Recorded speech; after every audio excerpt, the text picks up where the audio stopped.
Hey, Crosspoint friends and family, greetings to you from across the border in Presque Isle, Maine. My name is Victoria Rowe, and I'm on staff at Framework Church in Presque Isle, Maine, and I belong to the Right Reverend David Rowe and Vicki Rowe.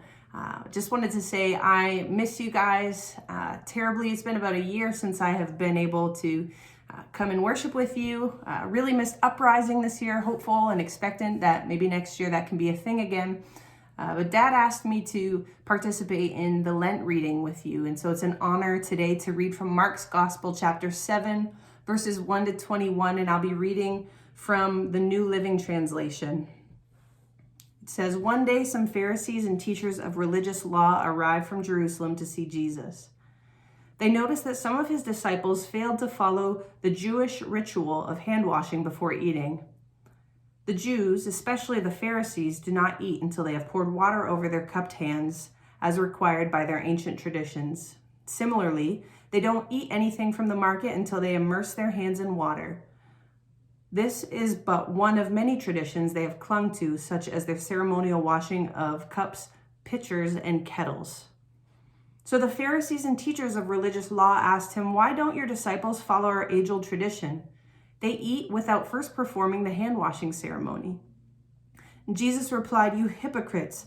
Isaiah was right when he prophesied about you, for he wrote, 'These people honor me with their lips, but their hearts are far from me. Their worship is a farce, for they teach man-made ideas as commands from God. For you ignore God's law and substitute your own tradition.' Then he said, 'You skillfully sidestep God's law in order to hold on to your own tradition. For instance, Moses gave you this law from God: honor your father and mother, and anyone who speaks disrespectfully of father or mother must be put to death. But you say it is all right for people to say to their parents, "Sorry, I can't help you. For I have vowed to give to God what I would have given to you."